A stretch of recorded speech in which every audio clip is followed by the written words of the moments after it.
Hello everybody and welcome to another live English class. I'm Christian and this is Canguro English. And this is Mr. Monkey. Hello Mr. Monkey. Hello. I just want you to know that I'm one of the most serious English teachers on the internet. You will not find an English teacher who takes their job more seriously than me. I am Mr. Serious. Okay. Hello everybody. First, I just want to say thank you to all of you for your support. I haven't made a live English class for a long time, for more than a month, maybe 2 months, for various reasons. But today I'm back. It's great to see so many students here this morning. After Singh, Yumi King, Xuan Ten Yueng. So many difficult names to pronounce. Gigutsa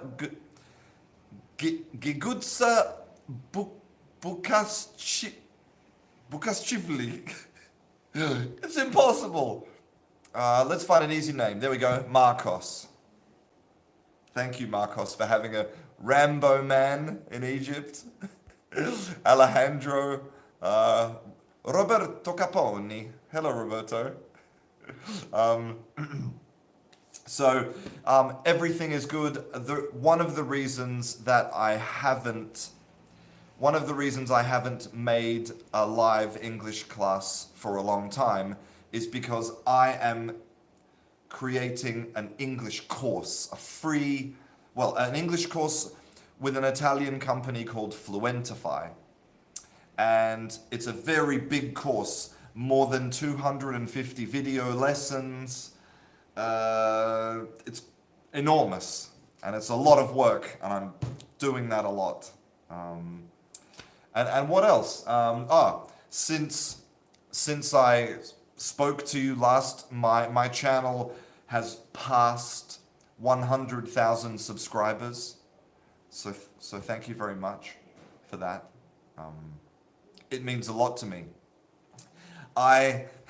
Recently I have recorded some very exciting interviews with some very interesting people, some famous people, famous in the world of languages, and I'm going to be. I have all the video on my computer, and I need to edit the videos, but soon I will be uploading some content, I promise. But recently it's been very intense. Anyway, I'm not here to complain. Today I want to talk to you about the difference between formal and informal English. Because let me explain why. So recently someone asked me a question on Facebook, in the Facebook group. They asked me, how can I write in a formal way? Like, how do I know if I'm writing in a formal way? And I answered the question, but I felt like my answer was not good. It wasn't a good answer. It wasn't a complete answer.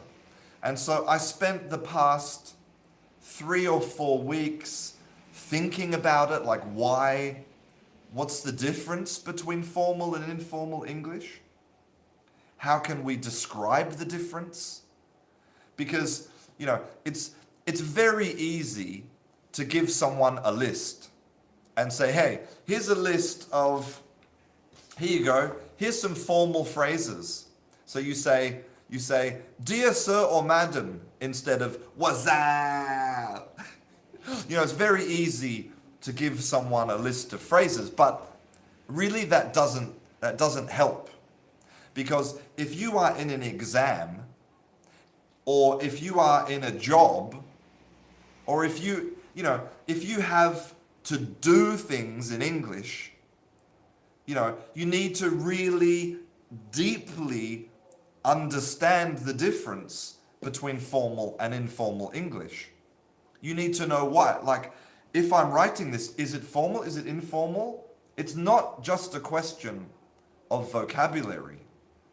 And this is what I'm going to talk about today. So after I answered the question on Facebook, I did a lot of reading about formal and informal English. I looked on lots of websites.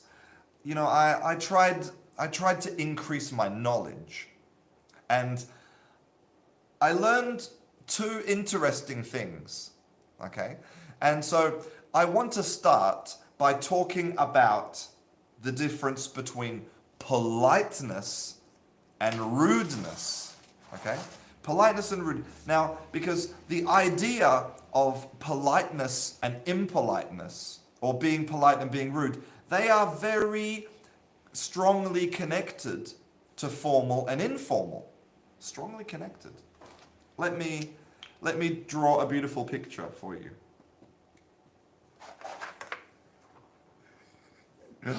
So this here represents face.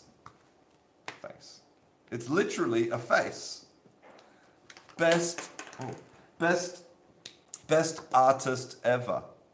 This face. Now, this face represents, hey, House MD is here.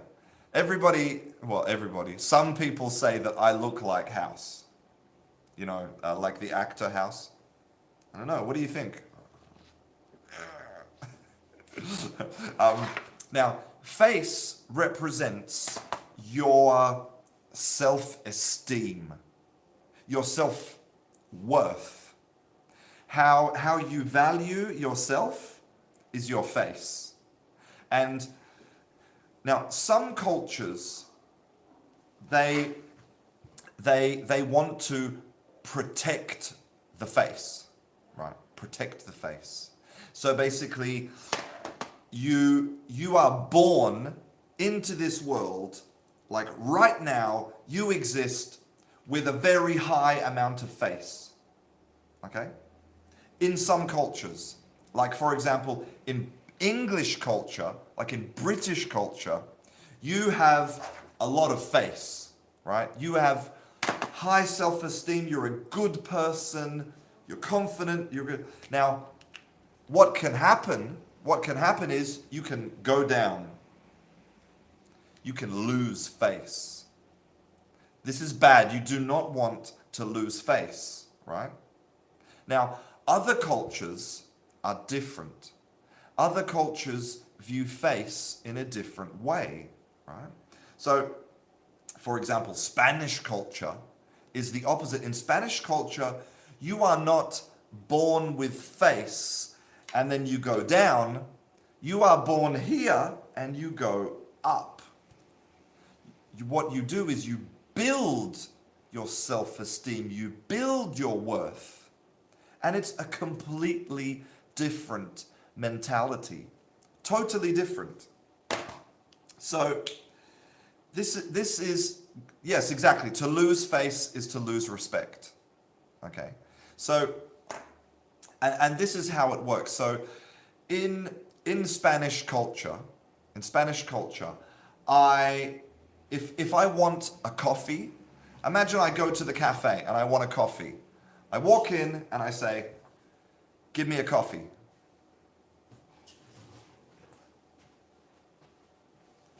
Give me a coffee.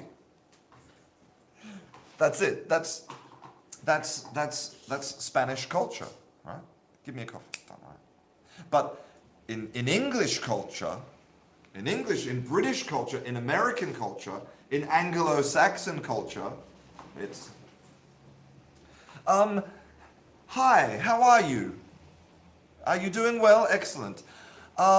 If you wouldn't mind, I would like the soy mocha choca frappa soy latte. Thank you very much. Big difference. big difference between the British coffee ordering and the Spanish coffee ordering. And it's all related to this. Okay? It's all related to this. So imagine that you are the person working in the cafe. So I am the barista. I'm working in the cafe. This is my, okay? I'm working in the cafe. Now, I am here because I'm British, I'm here. I am a noble person. I have high self-esteem. I am independent and strong. And the customer comes in and says, give me a coffee. Now, when the customer comes in and gives me an order, they treat me like I'm a slave. They treat me like I'm a servant. What happens? My self-esteem goes into the toilet because I lose my free will. I lose my independence. I lose my ability to make my own decisions. But if the customer comes in and says, hello, how are you today? Listen, I would like, please, okay. What this does is it softens the order. It makes the order softer. Actually, it gives me the opportunity to say no. Or it gives me the opportunity to say in a minute, or I'm busy, or you see, it doesn't steal or rob my independence, my free will. So my self-esteem is protected. It's protected. Now, in the Spanish way, okay, imagine I'm the Spanish barista. I'm the Spanish barista.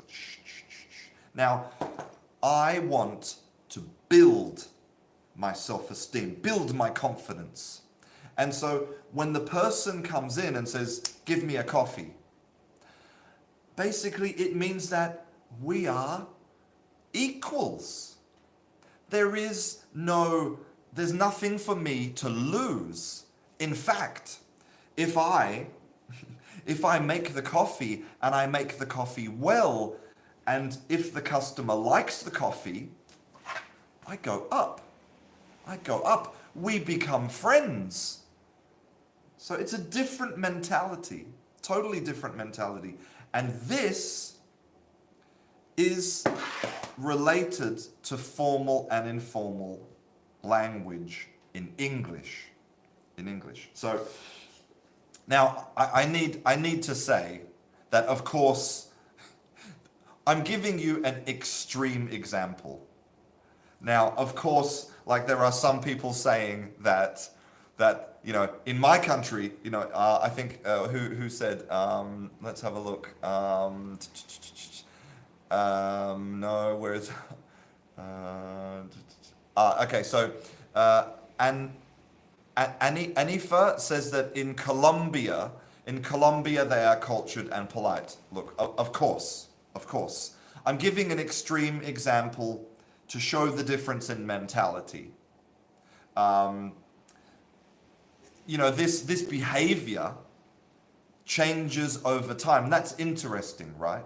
Like, if I am a British person in a British cafe, and I go to the same cafe every day for 20 years, I still say, hi, how are you today? I would like, if it's not too much trouble, I do that after 20 years. Maybe we are good friends. Maybe I was at their wedding. I still am super polite. And maybe you agree, maybe in Colombia, after 20 years, it's just not, hey, coffee, come on.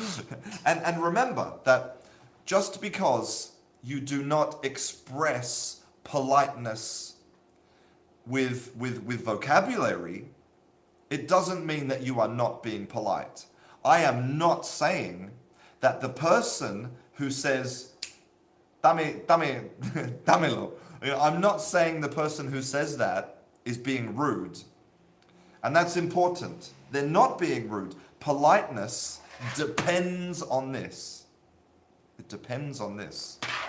So that's important. I'm not saying that Spanish people are rude. No, I'm saying it's a different way of using language, a different mentality. Okay. So now let's transition. And in about 5 minutes, this class will become interactive and you will have to do some work. So just let me finish explaining. And then we'll do some interactive activities. Okay? So now, so we have this idea of face. Okay? And then we have formal and informal language. Now, the difference really, and this is important, this is what I want you to understand. The difference between formal and informal is two things. In English, not in other languages, in English. So the first one is distance. Okay? Distance. When I use informal language, I'm being friendly. I'm like, come to me. I'm your friend. Okay? What we are doing is we are working together on an equal level. Okay? But in informal language, I'm creating distance, actually. Creating distance. So that's one thing. The second thing, the difference between formal and informal is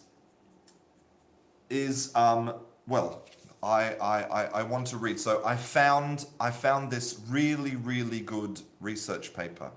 Okay? And here's the definition that they give, which is really a great definition. Okay? It says, a formal style is characterized by detachment, okay, accuracy, rigidity, and heaviness. So basically, formality helps to avoid ambiguity and misinterpretation. So really, the two things are, one is distance, and the second thing is formality is being specific. That's it. And that really, for me to understand the difference between formal and informal, for me that was the key to understanding. And I read this and I was like, yes, that is exactly it. Informal language is vague. It's not specific. It's fuzzy, right? Formal language is very accurate and precise and specific, and not just vocabulary, but the concept. So, it's important to understand why. It's important to understand why writing in the correct way is important. Listen to this. A formal paper written in informal, conversational English may be considered too simplistic, even if the actual idea is complex. So think about that. You could have a genius idea. You could have a complex idea to change the world, an amazing idea, and if you write it in the wrong way, people will think your idea is simplistic and basic.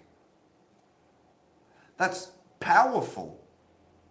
You know, it could change your life. I mean, you could get the job you want because of the way you write, or lose the job, or get the money from the government that you want because, it's important, right? So let's move on to the next thing.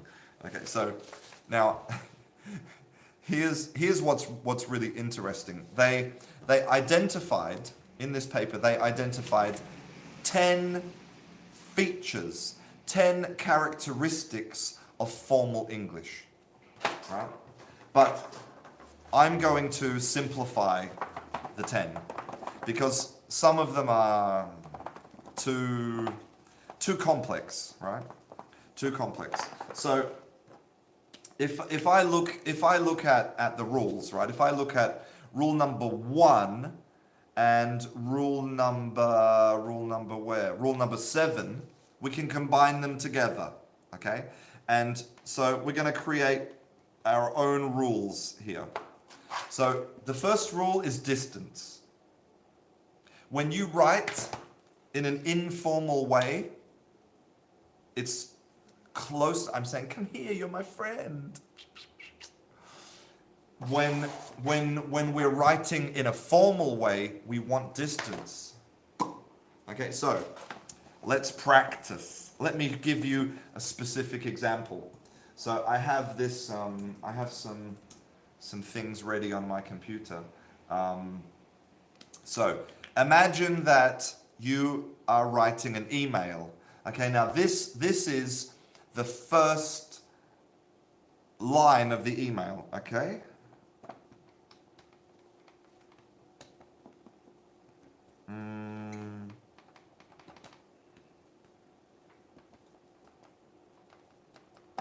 Okay, this is the first line of your email.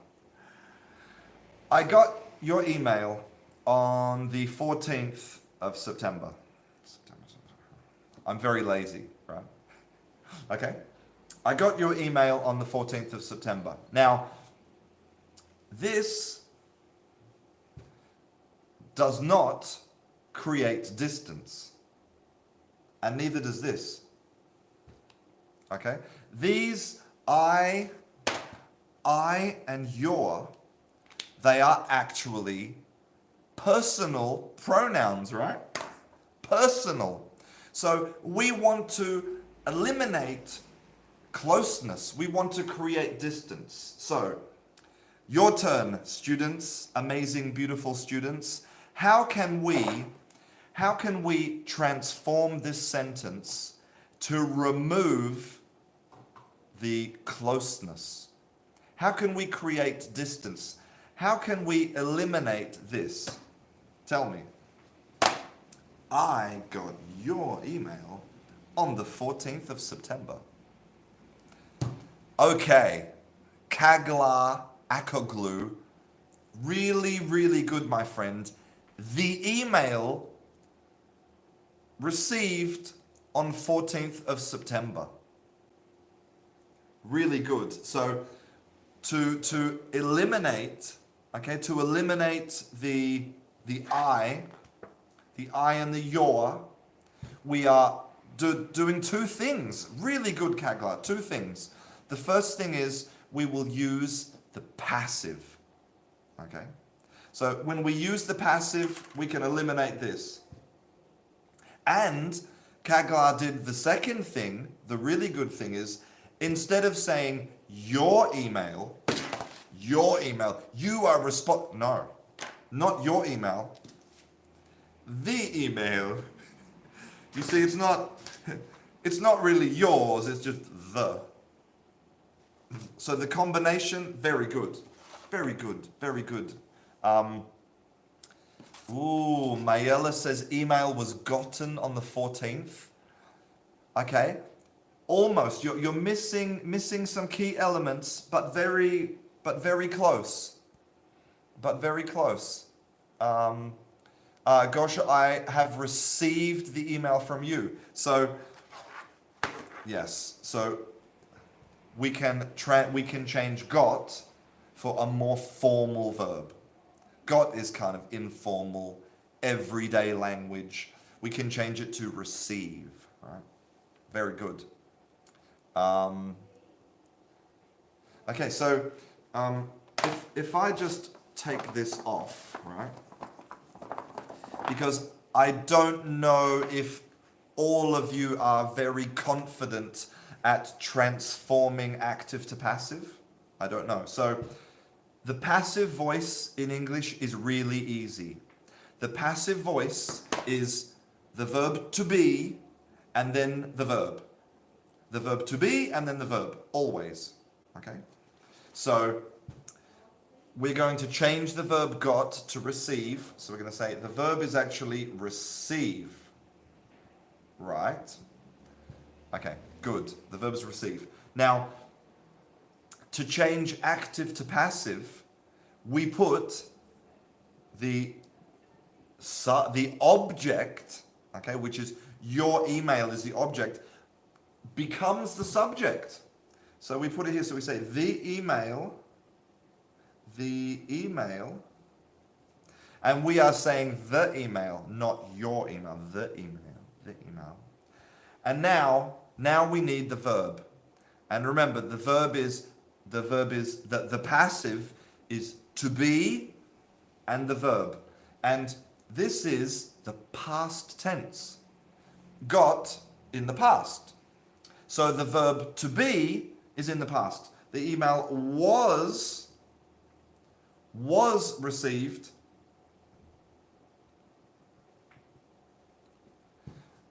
The email was received on the 14th. And then we can continue. Okay? So we have made 3 really important but simple changes. The first change is this, eliminate the I. Second change is eliminate the your with the. And the third change is passive voice. Right? So now we have followed the first rule. The first rule is distance. Very good. Very good. Okay. So, I have a tissue to rub out my board. It's not the most professional system, but you know. Actually, I bought this in Australia, and it is very, you can see the surface, look, it's very damaged.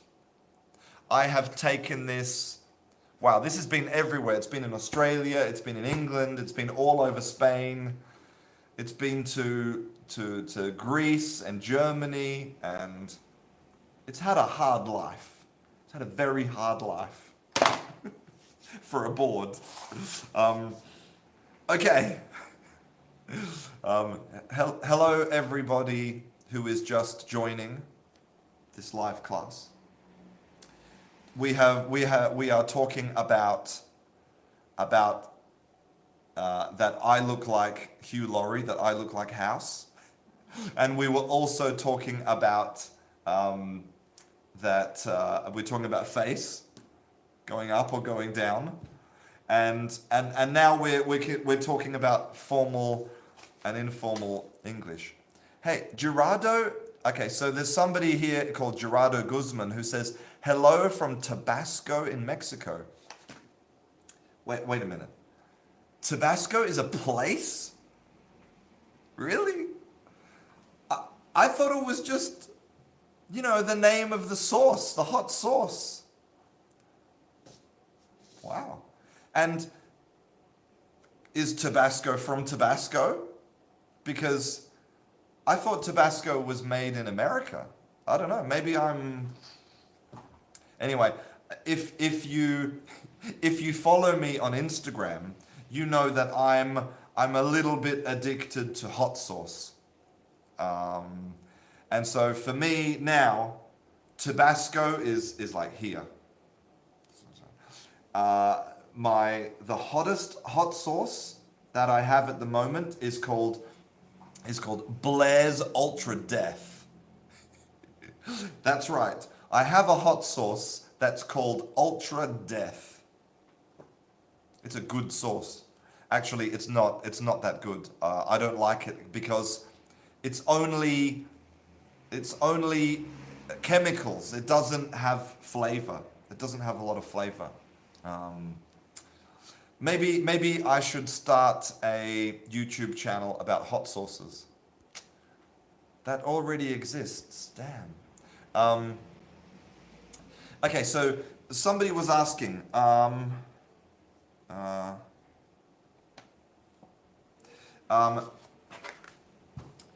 could in the previous example, could you say was gotten? Right? Was gotten.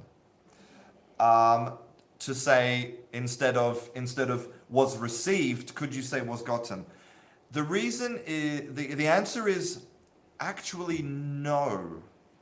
Actually no, because it's a weird thing, right? It's a really weird thing. The verb get has a lot of uses. The verb get is just has a crazy amount. Let me here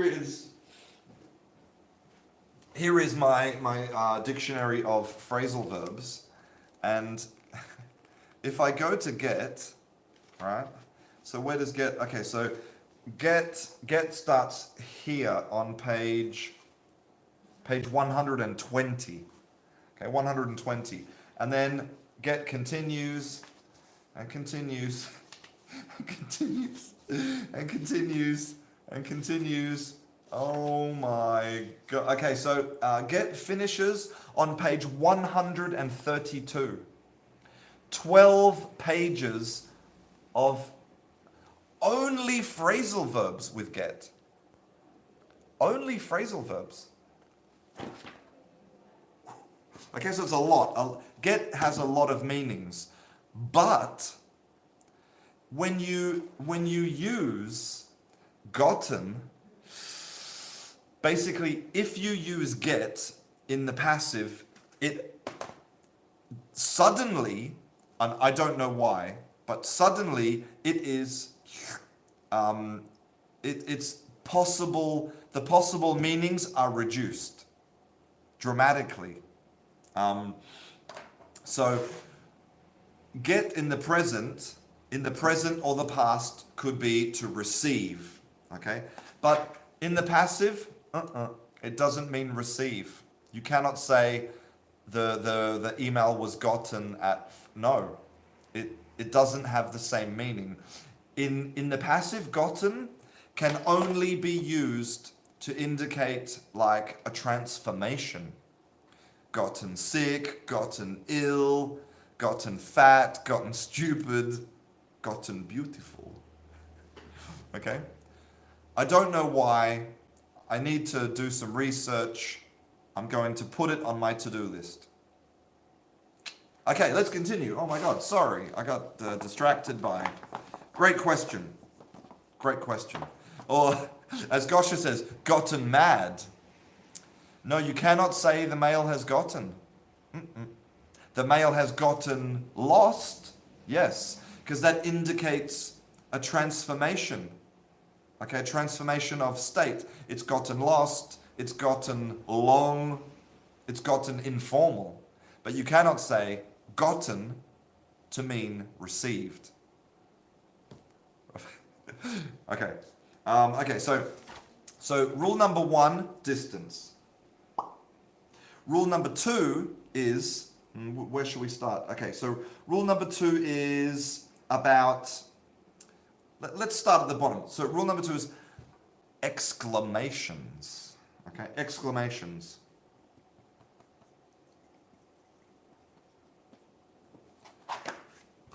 Exclamations. Exclamations would be like this or like this. Because a question is like a type of exclamation, right? And exclamations are bad. Why? Think about it, because exclamation is when you increase your emotion, right? This exclamation mark, represents maybe extreme happiness or extreme anger or extreme, I don't know, sadness or frustration or lots of things, right? I mean, this could be, oh my God, my dog is dead. Right? It could be that. Or it could be, I just won the lottery. which reminds me of that great joke, right? So okay. A woman, she comes home to her husband and she says, honey, sweetheart, pack your bags because we just won the lottery. And he says, oh my God, should I pack my bags for the beach or should I pack my bags for the snow?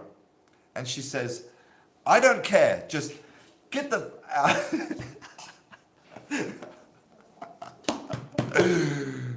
It's a good one. so you know, the exclamation could be good or bad, right? Could be good or bad. And think about it. Think about it. In life, right?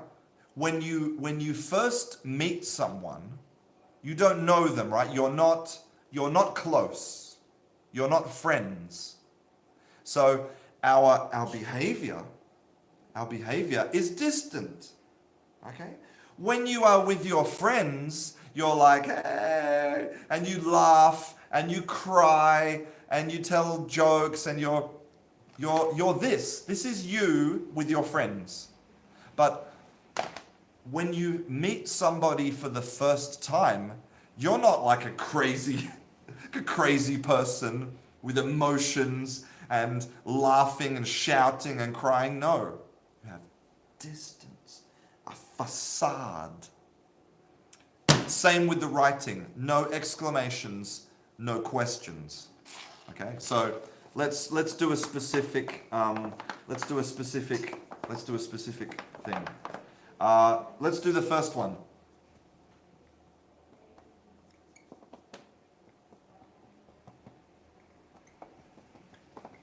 Okay, imagine you are writing an email to say that, no, this is not true, this did not happen. And you say, this is not the case. Ben Gunn, pack your bag, we're going to your mother-in-law.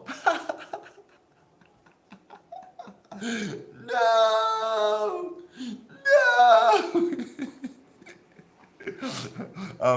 Okay, so imagine you're saying that's not true. This is not the case. Now, how can we change this statement to remove the exclamation? Tell me.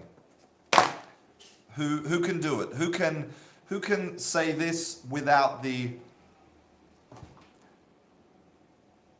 this is not the case. This is not the case.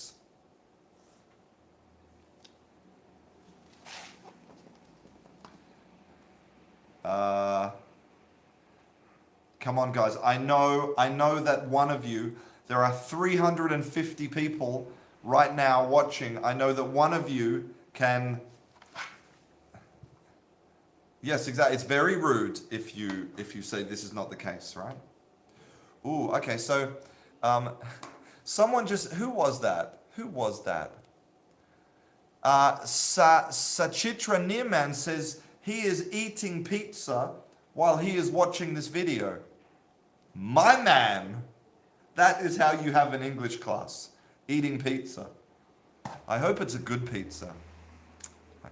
Yeah, pepperoni, or maybe a quattro stagioni or something, I don't know. Okay, let's have a look. Ooh, Ivy Zhang. Ooh, Ivy Zhang says, it is not correct. It is not correct. It is not correct. Gosha, I am afraid that can't be true. Nailed it, Gosha. I love that one. Love it. I'm afraid.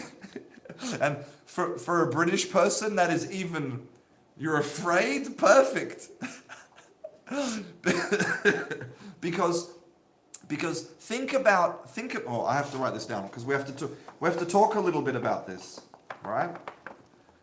This is a very intelligent interpretation from Gosha, okay? It's an example of, okay, I'm afraid that can't be true. Okay. So, let's look at it. I'm afraid that can't be true. Now, this connects directly to the idea of protecting your self-esteem, right?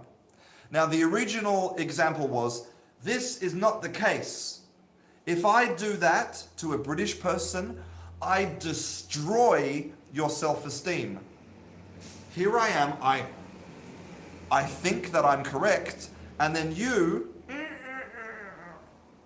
my self-esteem is destroyed. Okay, my face is destroyed. But when you do this, okay, think about you take some of the responsibility. You're saying, I'm afraid. It's like it's my fault that you're wrong. I mean, it's twisted. It's twisted, but because and this is a great example because I am helping to protect your face, protect your self-esteem by saying that I'm afraid. I'm afraid. And it's not so, and that's why I don't like the list. I don't like the list of this is formal and this is informal and memorize these formal phrases. No, okay? This is a mentality, okay? This phrase protects face. So when you're writing, just think about that. Think about that as a mentality, as a concept. Okay, some more examples. Franco Giron says, there was a misunderstanding. Also very good. Because it's like, oh, it's not that you're wrong, it's there was a misunderstanding. You see, it's my fault and your fault.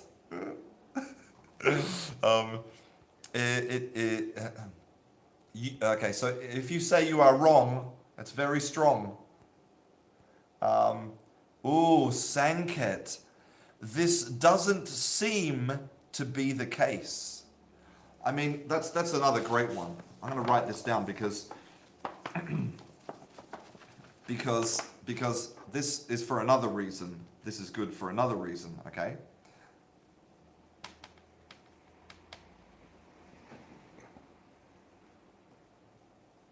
Okay, to be the case. I'm writing as quickly as possible. Okay, so look at this. So the original was what was the original? Oh my god. The original is this is not the case. Okay? This is not the case, right? But and Gosha, she said, I'm afraid. Okay, so she brought it in. Okay, it's a little bit personal but soft. But here we maintain the distance. Here there's no I, there's no you. Like it's like I'm right and you're wrong. No, look. There's no people. No humans. We're saying this thing, this doesn't seem to be the case. Doesn't seem to be. Very clever. Very clever. Okay, I'm afraid. Ooh, Edson, I'm afraid that you are mistaken. Ooh, nice. Buscella says, I am working while I'm watching you. I don't know what kind of work you do, but if you're working and if you're working and you're on YouTube at the same time, you're probably a government worker. Working. No, I'm just joking. I'm just joking. Okay. Some more examples. Will Beethoven says, it's possibly not the case. Ooh. Okay. Very good, guys. Very, very good. Okay, so, and again, let's do an example about this. What can be done to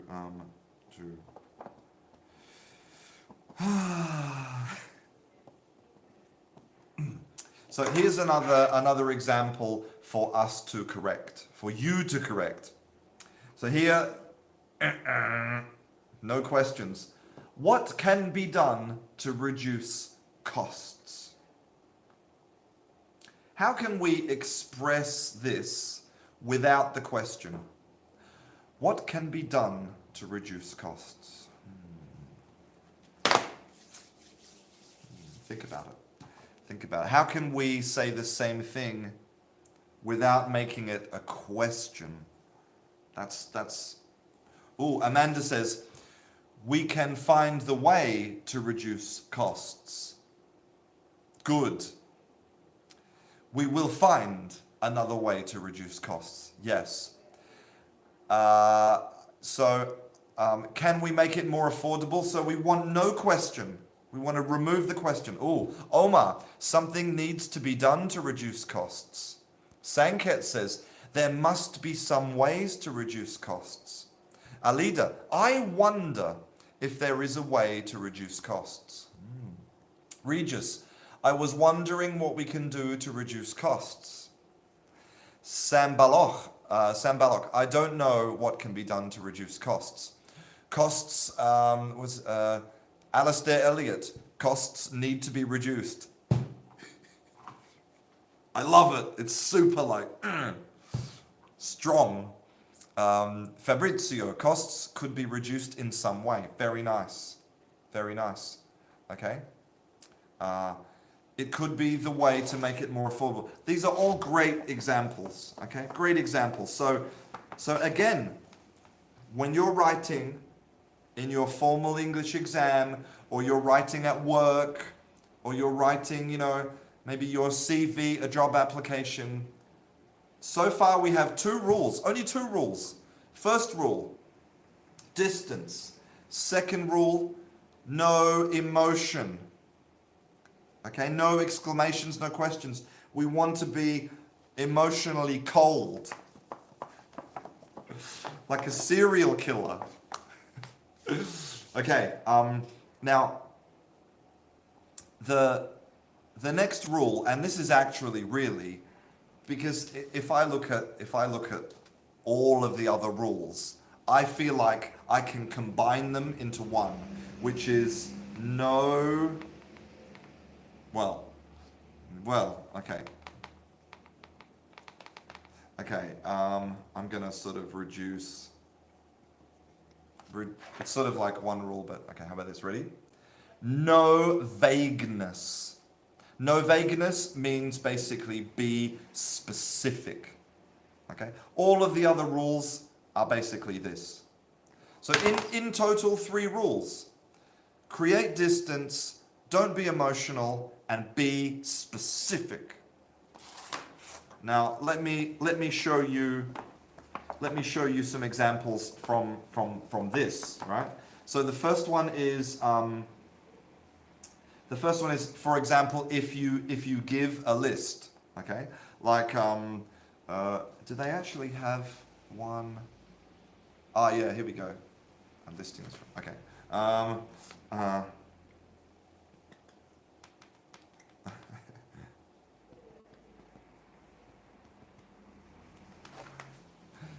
I like pizza, a beer, etc. Now, this is an example of not being specific. Okay? If you are being formal, you want to be specific. What the hell is etc.? Tell me about etc. So, who can do it? Which one of you incredible students can finish this sentence in a formal way? I like pizza, beer.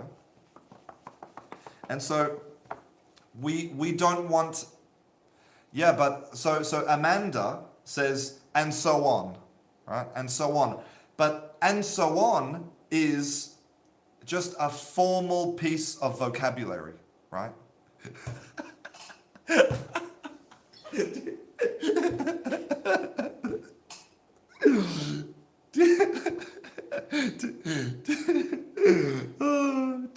Diego Quintero says, I like pizza, beer, and women.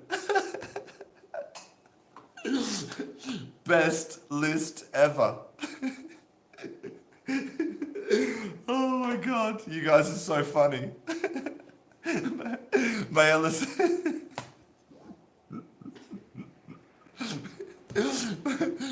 says, pizza, beer, and the bill, please. and someone says pizza, beer, and other junk food. So we don't want you guys are so funny. We don't want to substitute etc. for another formal piece of vocabulary. Okay? We want to be specific. I like pizza, beer, and junk food. Okay, right? Because there, suddenly, or as someone suggested, and other deadly junk food, right? Because now it's not etc. There's no imagination for me. It's not vague. It's specific. I like pizza and beer and junk food. There's no possibility for misunderstanding, right? That's an example of being specific and not being vague, right? And another one here is actually I'm going to take an example from the computer. Here we go. So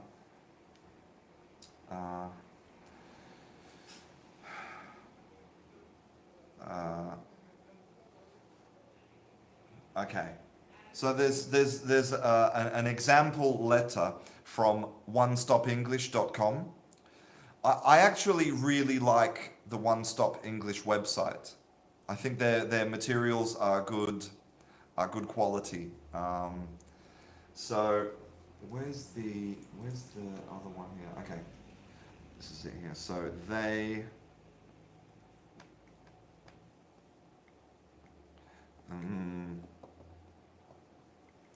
Now here we can incorporate various things that we learnt today, right? Okay, check it out.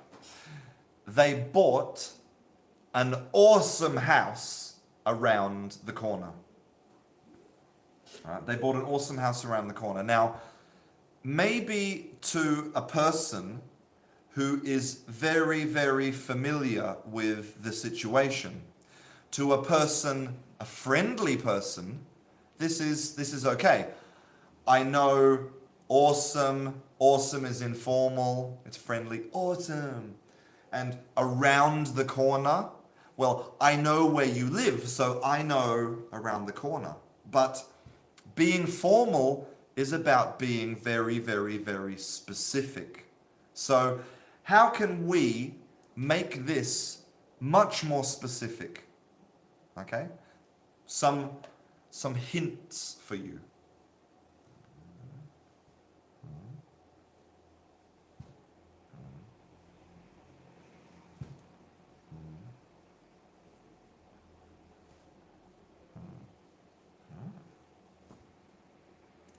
So we can change it from being very, very vague to being very, very, very specific by looking at these things, by looking at basically all of the vocabulary except for Anne.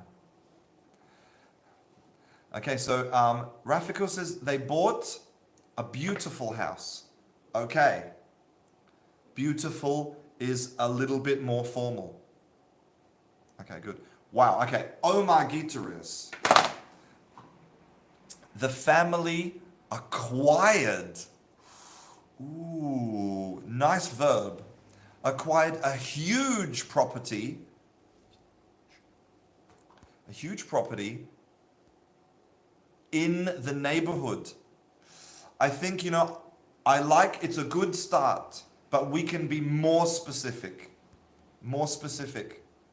Okay, Gosha says, the beautiful house on Sun Street has been sold. Okay, but I think it changes the meaning. And I think, again, we can be more specific. Beautiful is a question of opinion. Beautiful is not concrete. Maybe I think it's beautiful, but you think it's ugly. So remember, formality is to remove, to eliminate the possibility of personal opinions, right? They bought a house on the corner of Great and Well Street. Okay. Thanks, Puskela. They bought, Alexander says, they bought that house. Well, yeah. I mean, you definitely simplified it.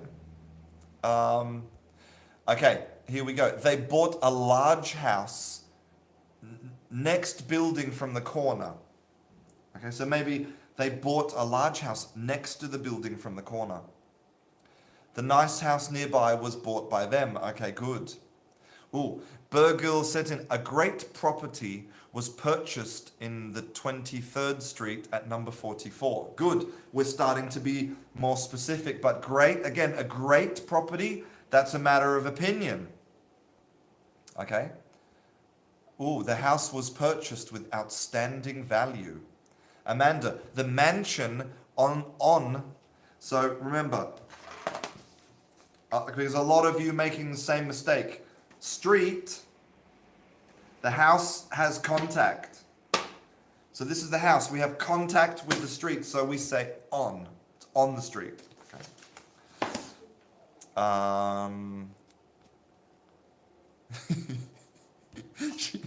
Schiaparelli, I mean, I love it as a sentence. I love it. but I think that you went in the other direction. You took something informal and went you went into the ghetto. I want to go the other direction. Okay, One Punch Man. Very nice. One Punch Man, I think this is the best so far. They purchased a 400 square meter residential building on Elm Street. Now, you can see instantly that we move. Now this is not informal because of specific words. It's informal because we are not being concrete. And One Punch Man has it. They purchased a 400 square meter residential building. We're talking about exactly the size. Is it commercial or residential? Boom. Where is it? It's beautiful. That is beautiful. But we could even maybe make it one level more formal by making it passive and say a 400 square meter residential building on Elm Street was purchased on the 3rd of September. And that is, from here to here, right? So, because remember, this is another thing to remember. They talk about this a little bit in this paper, but formality is a spectrum. So maybe at the most formal end, you have legal documents. Legal documents are impossible to understand. And then at the other end, you have, what's that? And you can be here or here or here, depending. Like, for example, maybe it's a letter for work, but you know the person a little bit, so you are introducing some friendliness. A little bit of friendliness. You don't want to be too close, but okay? It's a spectrum. So well done, One Punch Man. Well done, One Punch Man. I would like to buy a residence in Tatooine. Are you a Star Wars fan? Obviously. Basically, Tatooine is basically Morocco. So go to Morocco and you can buy some Star Wars houses. um, so, this I just realized how much I missed doing live classes. I really enjoyed this live class. I missed you guys so much, man, and I'm going to do regular live classes again, starting from now, because the truth is that until next year I don't really have time to make any real videos. So I just want to say thank you for being such great students. Thank you all for being here and watching this class. I really hope that you learned the difference between formal and informal. I hope that it's not just a list of vocabulary. I hope now it's like something practical that you can actually use when you're in an exam or when you're at work. You can actually do it, right? You understand why. That's what I hope.